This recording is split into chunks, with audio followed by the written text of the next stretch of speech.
Bonjour, peuple de Dieu. Que l'Éternel, notre Dieu, nous fasse grâce, qu'il nous bénisse. Je voudrais exhorter le peuple de Dieu en Côte d'Ivoire et partout dans le monde, vous qui êtes les enfants de Côte d'Ivoire. Je voudrais nous demander de porter tous les serviteurs de Dieu, l'Église de Dieu. Je parle de l'Église vivante de Dieu. C'est ce qui m'est venu en tête ce matin et je voudrais vraiment que chacun de nous prenne au sérieux et qu'on prie pour les serviteurs de Dieu parce que notre pays est en train de se plonger dans l'idolâtrie. Et c'est parce que la grâce de Dieu sur notre pays est très grande et le diable est en train de lutter. C'est comme partout dans le monde aujourd'hui, nous sommes en train de parler de pandémie, on ne sait pas où c'est quitté, mais tout ça c'est le plan du diable. Alors la Côte d'Ivoire est une terre que Dieu a choisie depuis le temps des temps. Nous, le peuple de Côte d'Ivoire, avons toujours été un peuple digne de Dieu. Nous nous rappelons que notre père fondateur, Feu Félix Houphouët-Boigny, malgré sa vie de chair d'homme en lui, il s'est toujours reconnu d'un enfant de Dieu. Et c'est pour cela que nous voyons de grands événements religieux en Côte d'Ivoire. Nous avons même observé aussi que la plus grande basilique du monde se trouve en Côte d'Ivoire. Et nous avons vu aussi qu'il y a des grands serviteurs évangéliques, apostoliques qui sont en Côte d'Ivoire. Mais aujourd'hui, notre pays est en train de plonger dans l'idolâtrie. Alors, où sont ces serviteurs-là? Vous, les fils et les filles du pays que Dieu a appelés,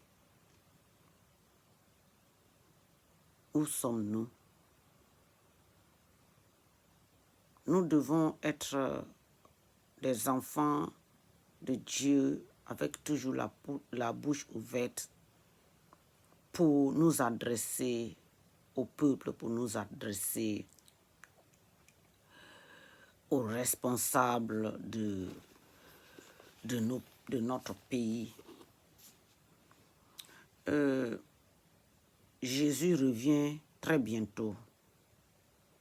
Nous qui ne sommes pas au pays, qui sommes à l'étranger, nous ne savons pas si le Seigneur va permettre qu'on retourne ou alors, parce que la Bible dit que le temps viendra, même ceux qui sont allés au champ, ils peuvent rester au champ et puis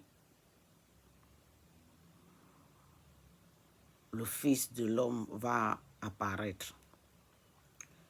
Deux personnes peuvent être en train de marcher ensemble, un va être enlevé. Les deux qui sont partis au champ, un peut être pris. L'homme et la femme peuvent être couchés dans le lit, un va être pris. Et nous sommes dans le temps très critique. Et aujourd'hui, les Ivoiriens sont ignorants.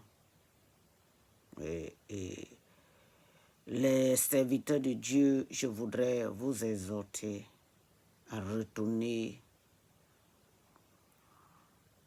à notre premier amour.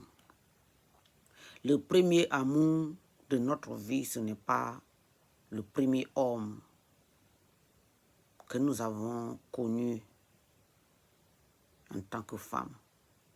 Le premier amour, ce n'est pas la première femme en tant qu'homme que nous avons connu. Notre premier amour, c'est Dieu qui nous a créés à son propre image. C'est lui qui nous a tout donné. Dieu n'a jamais été violent avec nous depuis la création des temps. Nous avons vu que dans le livre de Genèse, quand Dieu a créé l'homme à son image, Adam et Ève l'ont désobéi. Ça, c'est dans le livre de Genèse 1. Ils l'ont désobéi. Il les a créés. Dans le livre de Genèse, ils ont désobéi. Je crois le livre de Genèse chapitre 3. La désobéissance a commencé par là parce que c'est là où ils sont tombés. C'est là que la dame a écouté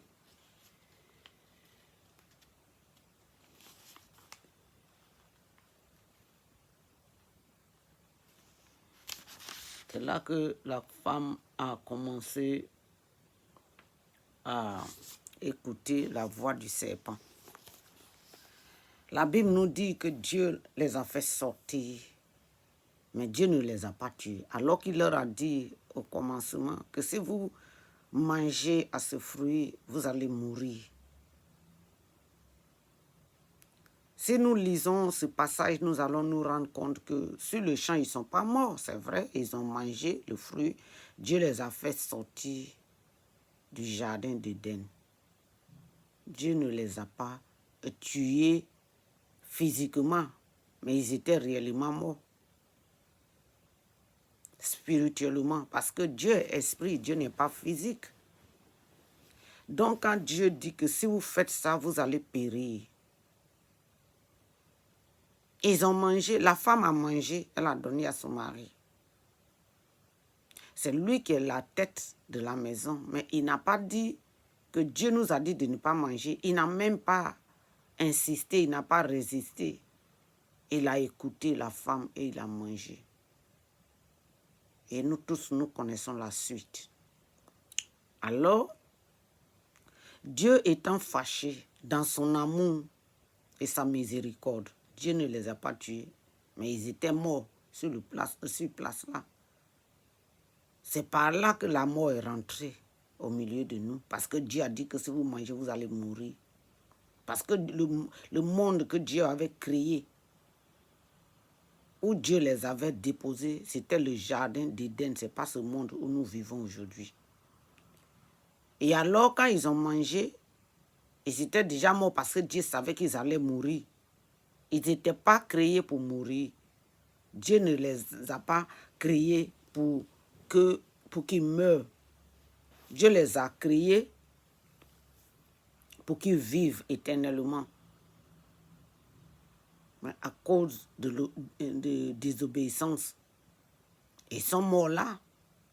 Mais quand même, ils ont vécu, ils ont fait des enfants et nous sommes aujourd'hui leurs descendants. Mais ils étaient morts. Alors que Dieu n'avait pas créé l'homme pour qu'il meure.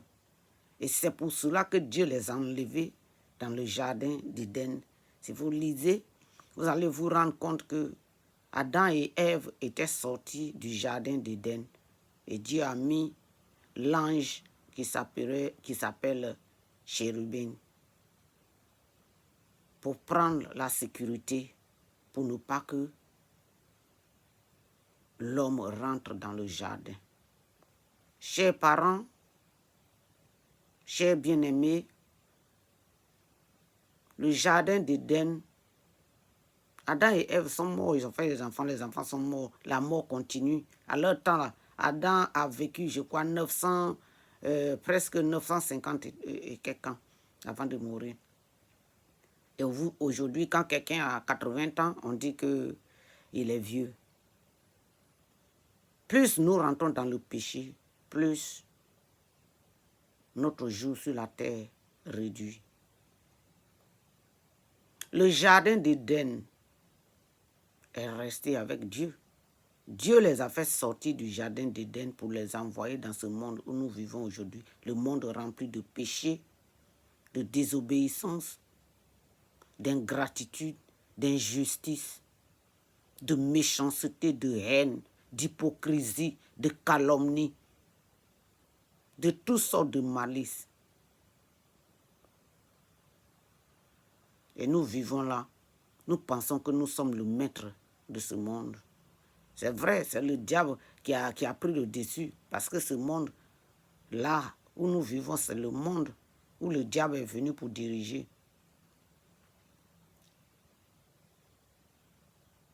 Et alors, le jardin d'Éden est resté avec Dieu. Et l'ange chérubin est en train de surveiller jusqu'à nouvel ordre. Ce jardin d'Éden revient avec Jésus-Christ de Nazareth. C'est là que nous sommes en train de prêcher l'évangile de Jésus pour que chacun de nous puisse avoir accès à cette place que les uns et les autres appellent paradis. Mais la seule chose que nous devons faire, c'est qu'on ne peut pas rentrer dans cet endroit-là avec les péchés. Ce que Dieu protège en nous, ce n'est pas le corps que nous présentons à chacun de nous, le corps que nous voulons embellir, le corps qui est déjà corrompu, qui vit dans la corruption, ce n'est pas ce corps-là que Dieu veut protéger. Dieu veut protéger notre âme. En chacun de nous, il y a l'Esprit de Dieu, l'âme de Dieu. C'est pour cela quand Dieu a créé Adam, avec la terre, il était couché comme une boule de terre qui était là. Il n'avait pas de vie. Mais Dieu a soufflé dans les narines pour lui donner vie. Et ce souffle-là, c'est ce qui vit en nous. Et c'est ça qui contrôle notre vie.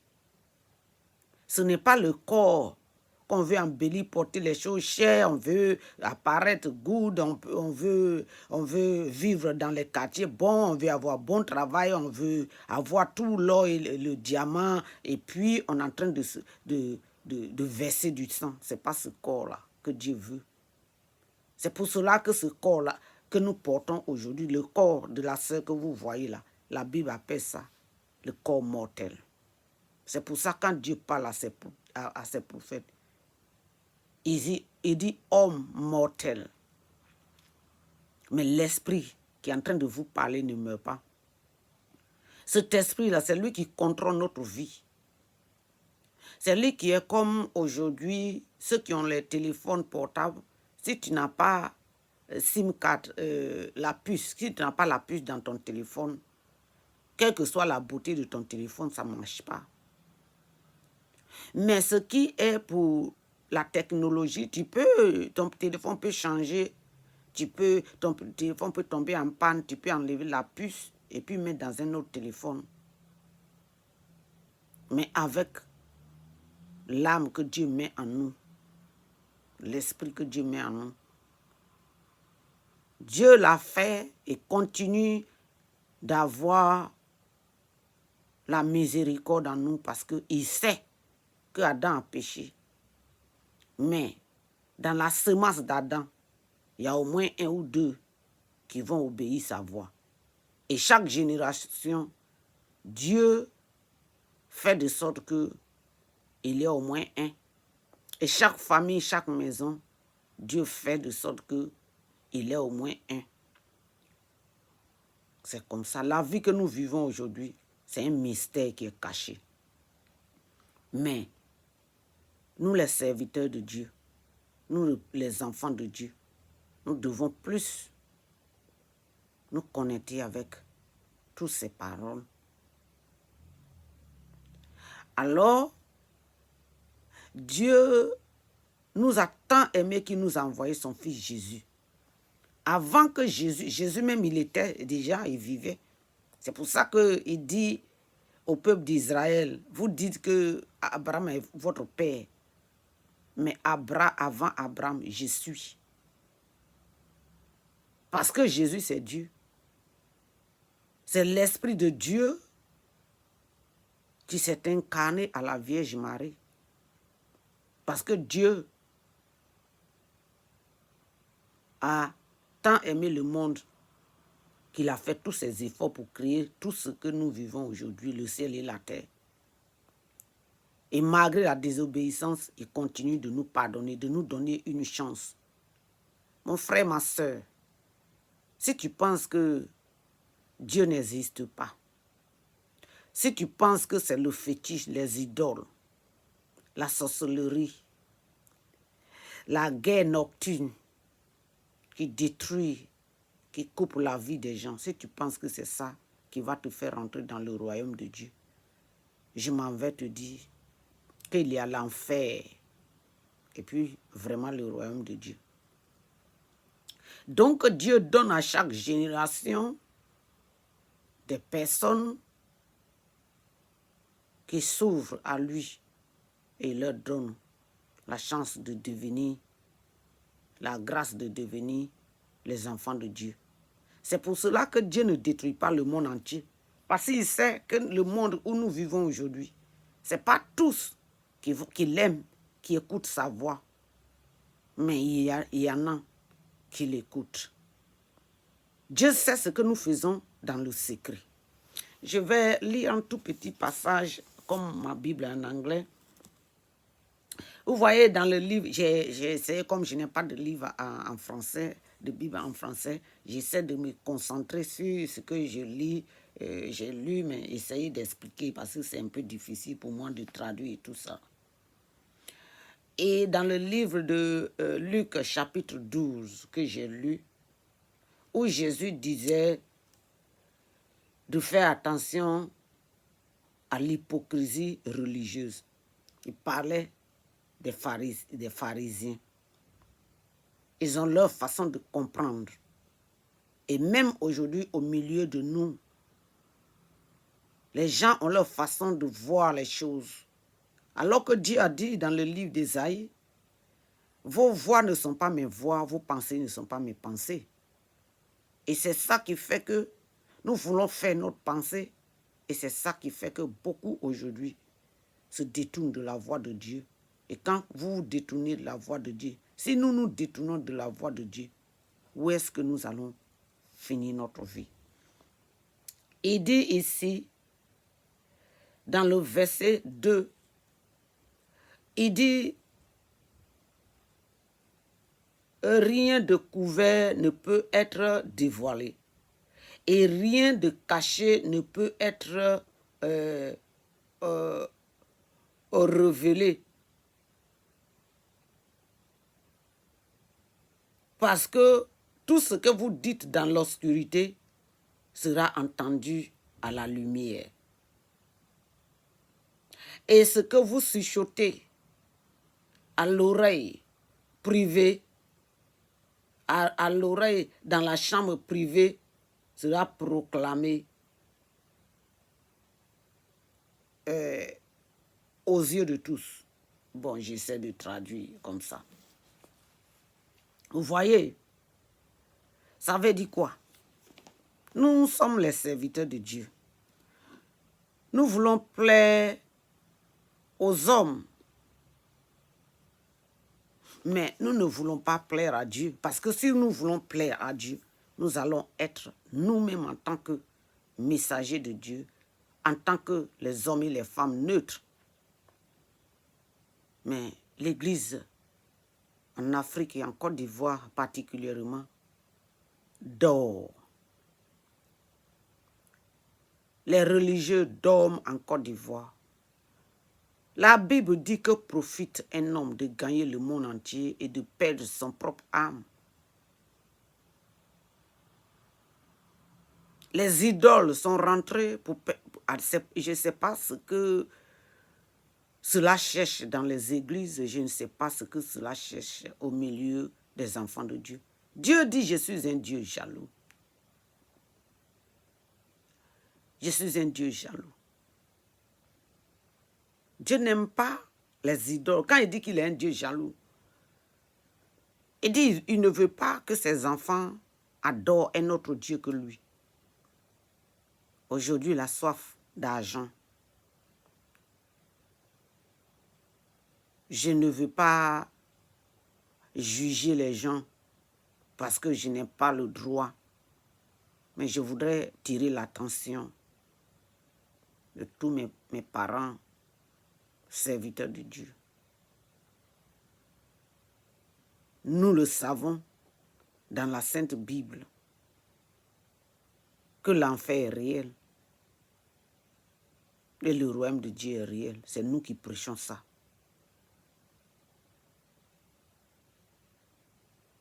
Et alors, est-ce que nous sommes en train de préparer nous-mêmes notre chemin vers l'Éternel, notre Dieu, qui nous a appelés pour que nous soyons comme lui, Jésus, est aujourd'hui, devant Dieu.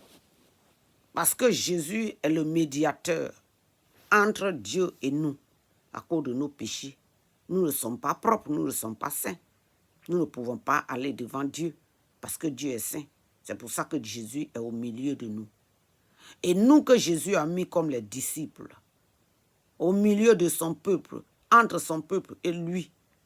Pourquoi entre son peuple et lui? Jésus ne l'a pas fait pour que nous soyons là en train de prier chaque jour pour les gens. Jésus l'a fait pour que nous montrions le vrai chemin au peuple perdu, à ceux qui ne le connaissent pas, qu'on puisse leur ouvrir les yeux, leur compréhension. Parce que Jésus ne peut pas être entre Dieu et nous, et puis nous, on va être encore entre les hommes et Jésus. Nous sommes là pour leur dire, Jésus, il est disponible pour vous. Approchez-vous de lui. Marchez dans la ligne droite avec lui. Ce n'est pas facile. Nous tous le savons que ce n'est pas facile. Vous voyez, la vie avec Dieu, c'est le sacrifice. Peut-être ceux qui vont voir ma vidéo aujourd'hui vont savoir qu'il y a un grand changement en moi. J'ai tout ce qu'il faut pour mettre les maquillages, les fonds de teint, pour changer mon visage et venir m'asseoir, les rouges à lèvres, venir m'asseoir sur l'écran parce que je veux m'adresser à mon peuple, au peuple de Dieu, à ceux qui ne m'ont pas vu il y a très longtemps. Je me suis réveillée, j'ai nettoyé mon visage et tout, et puis je suis là. Parce qu'il ne faut pas cacher ce qui est de toi et montrer, comment on appelle ça, ne pas cacher ce qui est naturel, ce qui est de toi, et montrer la copie, ce que ça peut ressembler. Si je veux m'habiller bien, me faire toute belle, vous n'allez pas me reconnaître. Mais tout cela, la vie que nous menons, si j'enlève le foulard sur ma tête, vous allez voir que j'ai de longs cheveux. Si je veux m'habiller dans les tenues pour changer, pour montrer réellement que je suis une belle femme, vous n'allez pas me reconnaître. Mais quand Dieu commence à rentrer en toi, la première des choses, c'est de changer ta vie, c'est de te laver. Le Seigneur n'est pas sale. L'or, l'argent et le diamant appartiennent à notre Père. Mais il est un Père naturel. Alors, je continue de m'adresser à nos parents, serviteurs de Dieu. Le Seigneur Jésus vous a appelé.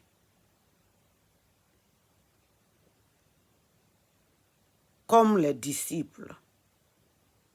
Sur chaque nation, il a ses disciples. Notre pays est en train de partir à la perdition. Les idoles, l'abomination, le sang innocent est en train d'être versé sur la terre qui est sainte. Est-ce que vous savez que la Côte d'Ivoire est une terre très sainte? Et que le Seigneur Jésus a choisi cette terre pour que la Côte d'Ivoire soit un pays de pèlerinage où Jésus va faire de grandes choses. Où les gens vont se lever pour dire, on va en Côte d'Ivoire parce qu'il y a tel service là-bas aujourd'hui, où on veut aller vraiment nous recueillir devant la parole de l'Éternel. Mais nous, les serviteurs de Dieu, nous voulons choisir l'argent que notre Dieu qui nous a appelés. Nous voulons chercher le matériel, la gloire. Regardez au milieu de vous. Regardez au milieu de vous. Et rentrez dans votre fort intérieur. L'appel de Christ.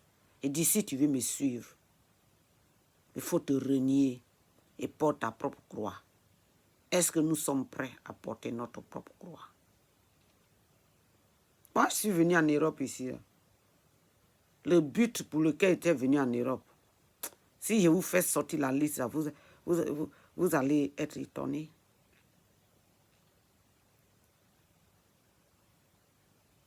Tout marchait. Je partais avec l'allure de joie. Mais j'ai oublié d'où je viens. Que le père de ma mère a fait alliance avec Dieu. Que ma mère a été comme un sacrifice dans cette maison.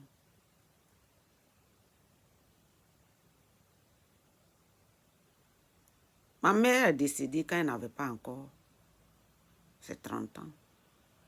Elle nous a accouchés très jeunes. Enfants de chrétiens. Son père, quand les missionnaires sont rentrés en Côte d'Ivoire, mon grand-père était parmi les jeunes gens qui avaient reçu Christ. Et tous ses enfants sont des chrétiens. Et ma mère se marie à une famille qui est bien connue, qui est bien chez nous dans nos régions. Vous voyez la noblesse, les connaissances et tout ça. Et alors, ma mère qui était enfant chérie de son père, que son père l'aimait beaucoup. Ma mère s'est mariée toute vierge. Mais quand elle a fait, ma soeur aînée, je suis l'enfant du milieu, les problèmes ont commencé parce que le père de ma mère était très riche. Un paysan très très riche. Même il est mort aujourd'hui, mes oncles, ils ne sont pas pauvres. Et la famille de mon père aussi était une famille très connue, qui est très connue, très noble traditionnellement. Vous voyez comment le diable rentre. Lui, il est qui et puis il va marier enfant de quelqu'un qui est bien. C'est comme si le bonheur est de son côté. Le diable est rentré. Mon père qui a grandi à l'étranger, qui est venu, qui a pris une jeune fille, qui n'aime pas les problèmes. Quand il voit ma mère, c'est là que le problème vient. Quand ma mère se déplace pour aller chez mon grand-père, parce que mon village est, je crois, à 5 km de la ville, ou 6 km de la ville. Si ma mère n'est pas contente qu'elle se rende en ville aujourd'hui chez son papa, si elle est rentrée à 8 heures, déjà à midi, mon père est derrière. Mais quand il retourne, il n'y a pas entente. À l'époque, mon père aussi avait vraiment donné sa vie à Christ. Ils n'ont jamais compris. Et ma mère voulant quitter, décidant de quitter ce foyer, ça c'est un témoignage. Et mon grand-père qui n'était pas un homme lettré, qui écoute la parole de Dieu chaque jour à l'église, dont ses enfants, qui sont des élèves à l'époque, à la maison, il y a toujours les paroles de Dieu à la maison, études bibliques, qui sait que la Bible dit que quand une femme ou un homme divorce, il ne peut plus se marier. Alors ma mère qui était enfant chérie, qui ne connaissait pas le problème, commence à avoir des difficultés, mon père commence à sortir, mais qui aimait beaucoup ma mère, qui voulait la voir, quand il la voit, mais quand les deux retournent à la maison, c'est problème. Nous, on n'a jamais su qu'il y avait ces genres de trucs comme ça, sataniques. le diable est rentré pour mettre la zizanie. Et ma mère décide de quitter. Peuple de Dieu. Et vient voir son père qui est riche, qui a l'argent. Qui dit, papa, je ne peux pas rester. Mais elle a déjà fait 3 enfants. À l'époque, d'après ce qu'ils ont dit, j'avais 3 ans à l'époque. Ma petite soeur qui vient après moi avait 1 an. Mais elle n'était pas sévrée. Ma soeur est née, paix à son âme aujourd'hui. Elle avait 6 ans. Chaque fois qu'elle veut revenir, son père dit non, tu es très jeune. Elle dit, la parole de Dieu dit. Un vieux qui n'est pas allé à l'école, il n'était pas aussi vieux à l'époque, mon grand-père n'était pas vieux, mais un homme qui n'était pas allé à l'école, mais qui a la crainte, elle dit à ma mère, il dit à ma mère, tu ne peux pas rentrer à la maison, parce que Dieu dit dans la Bible que si tu divorces, tu ne vas pas prendre un autre mari. Et quand je te vois, tu es très jeune. Ma mère est décédée peut-être entre 26 ans et 28 ans. Elle dit, si tu laisses ce foyer-là, tu ne vas jamais te remarier parce que je ne vais pas vouloir que tu te maries. Parce que Dieu dit, quand une femme divorce, elle ne va jamais se remarier. Donc tu es très jeune. Je ne veux pas aussi que tu restes comme ça dans ma maison et puis te cacher pour aller derrière les hommes. Et ma mère a vécu avec ça. Ça a commencé avant que je naisse. Jalousie dans la famille. Juste pour faire du mal à mon père qui a marié enfant de quelqu'un qui est bien et qui aussi vient de la famille de quelqu'un aussi qui est connu. Donc c'est comme lui seul, il mange du bon fruit. Et la pauvre femme, elle n'avait pas la paix du cœur. Mon père a été détesté dans la famille de ma mère alors qu'il était innocent. Et ma mère s'est jetée dans un accident qu'on ne peut pas comprendre. Et avant de se faire du mal, parce qu'elle était jeune, elle ne connaissait pas tous ces genres de trucs-là. Elle était enfant chérie. Dans sa famille, là, ils sont tout le temps ensemble. Hein. Tu vas dans leur famille, même jusqu'à aujourd'hui, là. Vous allez là, ils sont ensemble. Ils sont ensemble. On les a appelés à l'époque les gens de Dieu. Quand ils passent, on dit, oh, les gens de Dieu, là, ils sont bêtes. Ils ne connaissent pas fétiche. Même jusqu'à aujourd'hui, le reste de sa famille, ils sont ensemble en groupe. Quand quelqu'un rentre là, on sait que tu es rentré. Et avant qu'elle ne se mette dans l'accident, elle a dit à son père, elle n'était pas dotée, hein. Voilà. Elle avait quand même les présentations de la famille. Ils sont venus voir mon grand-père, que bon, quand le temps de la traite va venir, bon, quand on sera prêt, on va vous appeler pour la dot. C'est comme ça. Mais quand même, il y a eu la boisson et tout ça. Et donc, à cause de cela, parce que ma mère a fait des enfants, mon grand-père dit non. Et avant que ma mère ne se jette dans l'accident, ignorante petite fille, elle dit, là où je vais partir, là, le monde entier va entendre les nouvelles. Si tu ne retournes pas, le jeton là, et puis je vais venir à la maison. Pour couper court, l'histoire que j'ai appris, c'est que mon grand-père toujours, quand il pleurait, il disait, Dieu, si je savais que ma fille allait se faire du mal juste à ce point, j'allais vraiment briser mon alliance avec toi et donner leur argent pour donner vie à ma fille. C'est comme ça qu'il a pleuré, ma mère. Vous pensez qu'il n'a pas aimé son enfant? Vous pensez qu'il était un pauvre homme? Si je vous dis le nom de mon grand-père aujourd'hui, vous allez savoir que ceux qui sont de chez nous, ils connaissent mon grand-père. Un paysan qui était riche, qui était comme, paix à son âme, le vieux Sansan Kwao là aussi, à l'époque, à Bengrou là-bas. Il avait l'argent. Il aimait sa fille. Et on a souffert. Et la famille de notre père, qui était une famille de très fort, a décidé de garder les enfants.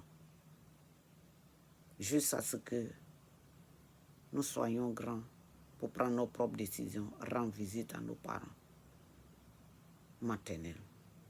Voici les choix. Et je n'ai pas su, je n'ai pas cru. Je voulais vivre ma vie comme je le voulais. Je veux m'habiller très bien, porter les choses qui sont chères, me faire toute belle. Mais je n'ai pas compris. Jusqu'à ce que ma vie commence encore à trébucher, à retourner en arrière. Et par la grâce de l'Éternel, j'ai commencé à recevoir des choses que je ne peux pas expliquer à quelqu'un. Que le Seigneur même a fait des choses à moi que je ne comprenais pas. Et chaque année, chaque fois, je recevais ce que cela voulait dire. Aujourd'hui, je prêche l'évangile. Je peux m'habiller très bien. Je peux me mettre au même niveau que les autres. Mais j'étends mes oreilles et je cherche la voix de l'Éternel. Ce n'est pas facile. Je viens en Europe. J'ai été ridiculisé partout. Parce que quand le Seigneur permet que le diable joue avec toi, que tu dois passer dans la fournaise, que tu dois rentrer dans le feu, je vous dis que ce n'est pas facile. Mais, est-ce que nous connaissons ce que Dieu a pour nous, le plan que Dieu a pour nous demain? Peuple de Dieu, serviteur de Dieu, qu'est-ce que nous cherchons? La voix de Dieu pour plaire à l'Éternel, notre Dieu qui nous a créés à son propre image, qui a envoyé son fils Jésus-Christ de Nazareth. Et Jésus, là, il est mort pour nous. Et Dieu qui a toujours eu pitié de ses enfants. Et toutes les fois que tu tombes, il est prêt. Regardez comment Dieu a pleuré. De Genèse jusqu'à même à Révélation. Parce que Dieu nous donnait toujours les avertissements. Si vous faites ça, je vais vous faire ça. Les enfants d'Israël même que Dieu a choisis. Depuis la terre de l'Égypte, ils étaient en train d'adorer les idoles de l'Égypte. Ils ont déjà désobéi à Dieu là-bas. Mais malgré tout ça, Dieu a tenu à son alliance à Abraham. Dieu les a fait sortir, il a entendu leur voix, leur cri. Dans le désert, et ils n'ont pas vu que Dieu, qui a opéré des miracles, est toujours là. À cause de leur désobéissance, Moïse, que Dieu a mis au devant, il n'a pas pu arriver sur la terre promise. Moïse n'a rien fait de grave.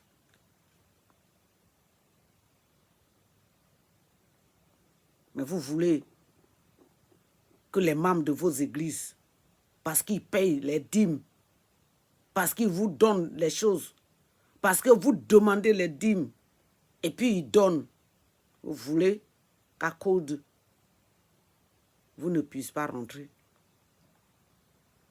Dieu pleurait à chaque étape dans la Bible. Nous allons voir que Dieu même disait, souvent il est fâché, il dit que je ne vous pardonnerai pas. Mais mon peuple qui a péché contre moi, s'il se détourne de ses péchés, qui s'incline en prière, en supplication, et si alors je tournerai ma face vers eux, et puis je pardonnerai son péché. C'est le même Dieu qui était fâché avec le peuple qui a ouvert le sort et puis les gens sont rentrés. C'est le même Dieu qui a dit à Moïse, tu ne rentres pas. Et même la terre que Dieu a promis, et puis Dieu a été fâché à leur père, il n'a pas voulu qu'ils arrivent à la terre là, promise. Que ceux même qui sont rentrés là, ils ont plus péché, même plus grave que leur père qui ne sont pas rentrés. Ils ne se sont pas dit que c'est à cause de nos péchés, au péché de nos pères, que nous qui ne sont pas rentrés. Ils ont continué. Mais Dieu est toujours miséricordieux. Dieu est toujours amour. Dieu qui m'a racheté quand j'étais dans le péché. Dieu qui a eu pitié de moi et qui a toujours pitié de moi. Et même quand je traverse les moments difficiles, quand le monde est en train de rire de moi et qui me fortifie dans le secret, ce Dieu-là qui veut qu'on s'accroche à lui. Nous voulons nous accrocher à lui ou nous voulons nous accrocher sur l'argent.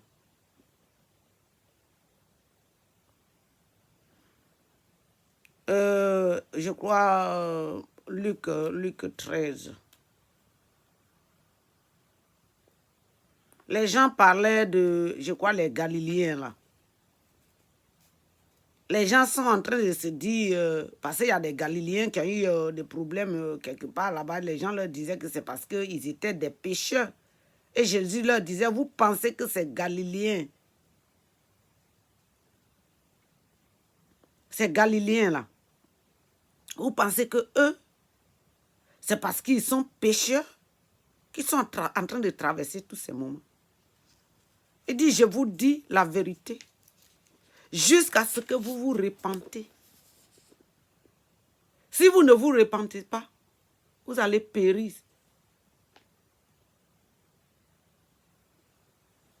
Jésus m'a dit, repentez-vous car le royaume de Dieu est proche. Les disciples ont prêché ça. Dieu nous a parlé des types d'églises dans le livre de Révélation. Si vous voyez au début de Révélation, Dieu nous parlait de ces genres d'églises. Les églises qui ne sont pas fortes, les églises qui font la volonté de Dieu, mais qui ont la crainte, enfin, qui proclament le nom de Dieu, mais qui ne font pas la manière dont Dieu veut qu'ils fassent les choses. Peuple de Dieu, je voudrais qu'on rentre dans notre maison derrière la porte, qu'on s'enferme et qu'on regarde, on rentre dans notre conscience. Nous voulons suivre le monde d'aujourd'hui ou bien nous voulons suivre le Dieu tout-puissant qui a créé le ciel et la terre, qui nous aime. Oufoué Boigny a été un homme de péché dont les gens calomnient le nom. Aujourd'hui, nous tous, on a, par ignorance, on a dit Oufoué, il n'était pas, quand on était enfant. Mais Oufoué Boigny a consacré la Côte d'Ivoire à l'Éternel. Mais aujourd'hui, le diable est rentré avec grande audace. Et l'église de Côte d'Ivoire dort. Les sacrifices humains, le pouvoir diabolique satanique, les sangs innocents, la haine, jusqu'à verser le sang à cause de la haine. Vous qui faites cela, vous savez ce qui vous attend? Dieu est silencieux, Dieu ne parle pas. Parce que le jour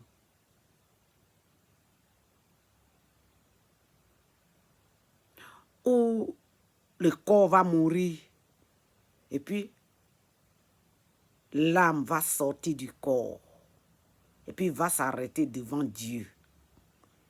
Et puis Dieu va lui montrer tous les films de sa vie. Et puis il n'aura rien pour se défendre là. Et puis il ne peut plus revenir à la vie pour se répandre. pour se repentir, pour demander pardon là. C'est là que vous allez savoir que Dieu est réel. Parce qu'en cette sœur que vous regardez aujourd'hui, en elle, il y a deux personnes. Une personne physique que vous voyez et puis une personne spirituelle qui est son âme. Et c'est cette âme-là que Dieu veut protéger. Ce n'est pas le corps-là. C'est pour cela que Dieu appelle ce corps-là le corps mortel. Mais tout ce que nous faisons dans notre vie de chaque jour, notre âme recorde, que ce soit du bien ou du mal. Mon frère, ma soeur, ton âme recorde. Il enregistre tout. Notre âme, là, elle est comme l'ombre de l'homme. Tu ne peux pas le toucher. C'est pour cela que Dieu, pour qu'il puisse vivre dans ce monde, Dieu a permis qu'il rentre dans le corps. Ce n'est pas le corps qui guide l'âme, c'est l'âme qui guide le corps. C'est pour cela que quand ton âme quitte ton corps, on dit la personne est morte. Non, la personne n'est pas morte. Son âme a quitté.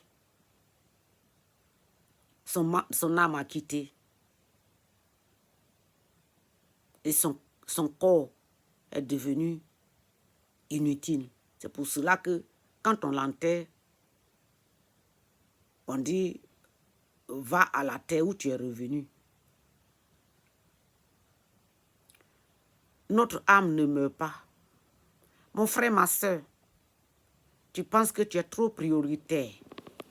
Tu penses que tu es trop intouchable. Tu penses que la vie que tu mènes là, personne ne te voit. Tu penses que ce que tu fais dans le secret là, personne ne voit. Mais c'est ce que la Bible dit ici. Tout ce qui est fait dans le secret va sortir à la lumière. Donc, serviteur de Dieu, je voulais vous exhorter pour vous dire, il est temps de retourner à notre premier amour. À notre premier amour. Parce que nous, les serviteurs de Dieu, quand nous parlons aux politiciens, moi, il y a beaucoup de vidéos que j'ai fait passer. Les gens disent qu'ils font la politique. Même il y a des visions que j'ai eues à l'époque quand j'étais sur Facebook. Le Seigneur m'a dit de faire le choix entre Facebook et me connecter à lui. J'ai fait le choix. Depuis plus de 2 ans, bientôt 3 ans, je ne suis plus sur Facebook. Tout ça, c'est des choses qu'il faut laisser tomber. Et ces visions que je faisais, les rêves que je faisais, quand j'envoyais, les gens disaient, je me rappelle qu'il y a certaines personnes qui m'appelaient pour me dire que non, toi, tu es serviteur de Dieu, qui est en train de faire la politique. Les gens me menaçaient. Et il y a des choses que j'ai dit en 2016. Ces choses-là se sont réalisées en 2020. Là, beaucoup de choses qui sont en train de se réaliser en 2020. J'ai pris mon téléphone, j'ai appelé une de mes filles.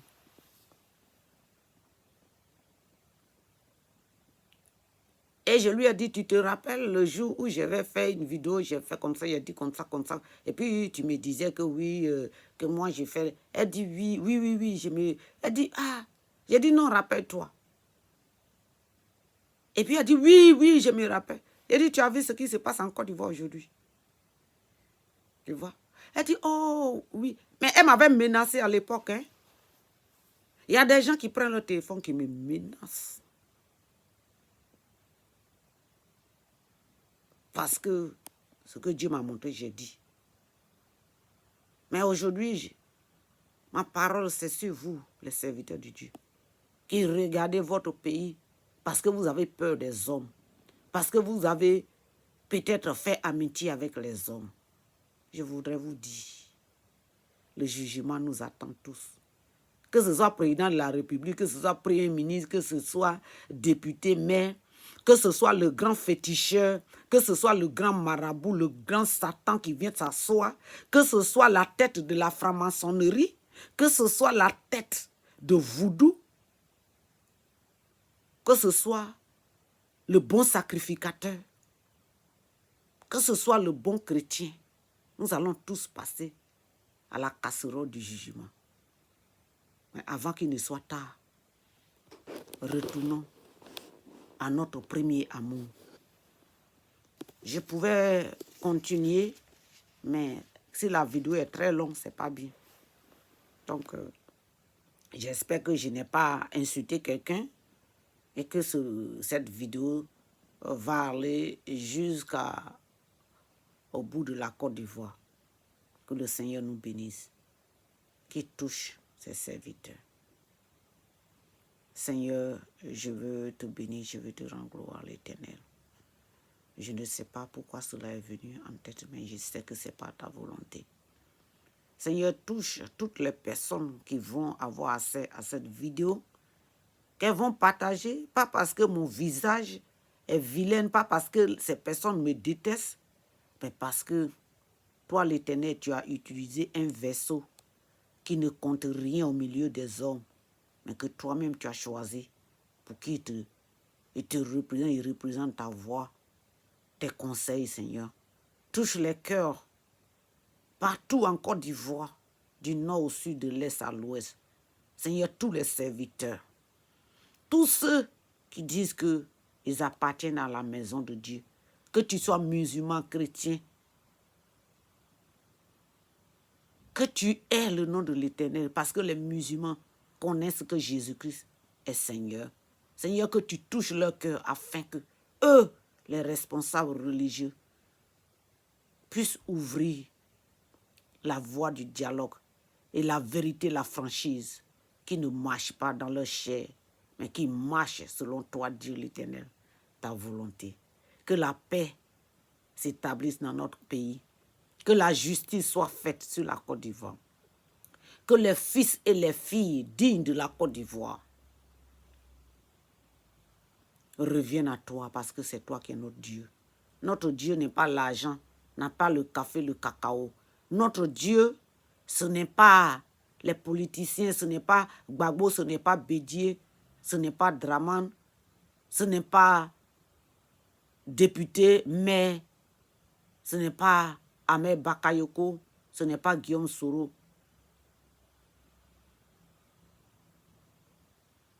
Notre premier amour, c'est toi, Seigneur. Touche les cœurs. Touche les cœurs. Et je prie pour les politiciens qui ont de l'amour pour leur propre pays. Ceux qui veulent la paix en Côte d'Ivoire. Ceux qui sont fatigués de voir le sang des enfants de Dieu versé, Seigneur. Touche leur cœur afin qu'ils marchent dans la vérité. Même ceux qui offensent, qui font des agressions, Seigneur, touche leur cœur. Parce que ta parole le dit, que quand la voix de l'homme plaît à Dieu, il fait que ses ennemis soient en paix avec lui. Que ta voix plaise, que la voix de tes enfants de Côte d'Ivoire te plaise, afin que tu fasses que nos ennemis soient en paix avec nous. Je te rends gloire, Seigneur, je bénis ton nom. Au nom de Jésus. Que Dieu nous bénisse. Que Dieu nous bénisse. Partagez cette vidéo. Vous allez trouver que c'est long, mais vous allez trouver que... Il y a aussi, j'ai fait une partie de mon témoignage. Il y a les témoignages ici, j'ai fait mon témoignage, ma vie, ce que j'ai traversé ici, en Europe. Vous allez savoir que avec Dieu, c'est le sacrifice. Ne t'éloignez pas de l'humiliation. Jésus a été humilié et puis il a été élevé. Ne t'éloigne pas des rejets, des calomnies. Les mêmes personnes qui te rejettent, qui te calomnient, elles viendront à toi. C'est pour ça que la Bible dit, Jésus est devenu la pierre rejetée par les constructeurs. Il est devenu la pierre la plus importante. Mon frère, ma soeur, oublie tout ce qui se passe. Oublie ce que les gens disent de toi. Oublie ce que les gens t'ont fait. Qui disent ce qu'ils veulent, qui disent ce qu'ils pensent. Accroche-toi à l'Éternel, ton Dieu. Que Dieu nous bénisse. Au nom de Jésus. Amen.